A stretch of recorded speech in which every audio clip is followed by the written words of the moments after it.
Hey everybody, this is Jeff Emmer for TechZulu, reporting for Bytes by MSDN, and today we have Richard Campbell. How are you doing today? I'm well, sir. How are you? Good. So we got a couple fun summer questions for you. Okay. What's the coolest technology you've come across lately? Well, you know, I just installed, I've been wrapping up a 16-month renovation of my house, and I'm installing the 5th rack in my house for media equipment. And the favorite gizmo I'm putting on that rack right now is a miniature PC. And you think you need a lot of gear for Media Center, but A-Open makes these little PCs. They're about 6 inches by 6 inches by 1.5 inches tall. They got one fan in them. They're almost totally silent. They run a mobile chipset, and they run Media Center flawlessly, even the Windows 7 version. And they are totally wife tolerant. Like, you can put them in the living room. Totally wife tolerant. I just want to, yeah. They got component video out and AC 5.1 audio and the remote control.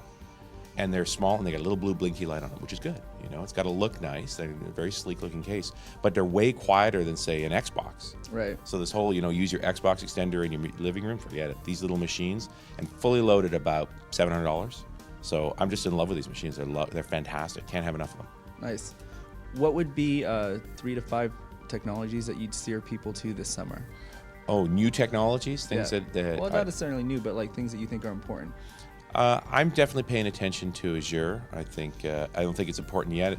I fall pretty heavily on the IT side of the world too. So until I have pricing in an SLA, I don't believe.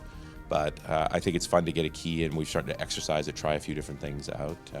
I've definitely on my list is reading more about MVC now that it's shipped, and I'm hearing, when we first heard about MVC way back in the early days, they said this is going to be a low adoption product.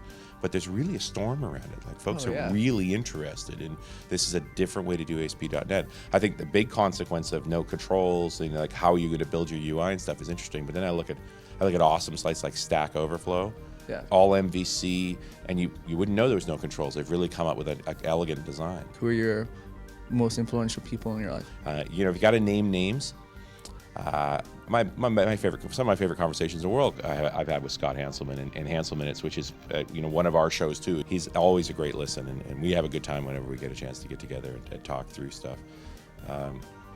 It's a funny business, just always thinking about what's going on next and where to get those things from.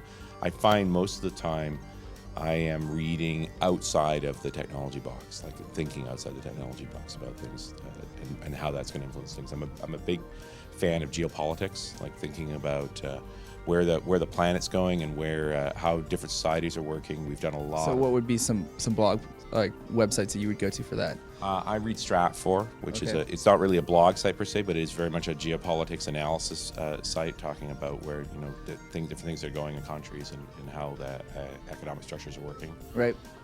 I recently read a book, I mentioned this on Hansel Minutes a while back, called Small is Beautiful, and it's actually about what they call Buddhist economics. So what if we're not just solely focused on profitability, but we're focused on supporting people well. And it's been adopted by the country of Bhutan, which most people don't even really know where it is. It's like Nepal, only not there. It's nearby. Right. But they talk about, rather than a gross domestic product, a gross happiness product. What makes you follow someone on Twitter? How are you growing your list? How do I grow my list on Twitter? I actually look and read through folks' Twitters before I add them, and I'm generally looking for folks that are thinking about things differently than me. I like to be influenced. On Twitter, I really enjoy Billy Hollis. Nice. His Twitter is "This is Pointless." That's the name of his Twitter, and he doesn't Twitter that often. But he does the Burma shave thing extremely well. The sort of 5-6 messages that build up to a punchline kind of thing. It's very humorous. It's also insightful, but he doesn't see the point of Twitter, and yet he Twitters so well. That's amazing. Yeah, it's hilarious too. What podcasts do you listen to besides your own? I rarely listen to my own, actually, because after you've done, it really messes with your mind. We're typically 12 to 20 shows ahead, so it's really weird when our shows get published, and it's like, well, when did I record this? That was a long time ago.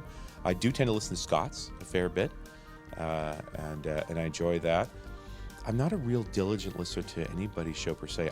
I will pick up shows routinely and listen to them, but because I'm also in the audio business, you hear things differently. I'm always listening to audio quality stuff. Yeah, kind of messes you up a little bit. It does. And I've heard that movie people, like guys who are into making movies, can't watch movies because all they do is say the mistakes. And I feel that way about audio especially. All I hear are the mistakes.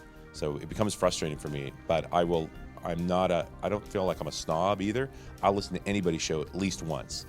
Good or bad, it doesn't matter, and it's not that I really liked it, I listen to it again, or didn't like it, I won't listen to it again, but just it's where you get the view from. But I don't really collect information audibly, right? I would tend, given a choice, I will listen to news most of the time. Interesting. All right, this is Jeff Emery with TechZulu reporting for Bytes by MSDN. Thank you so much.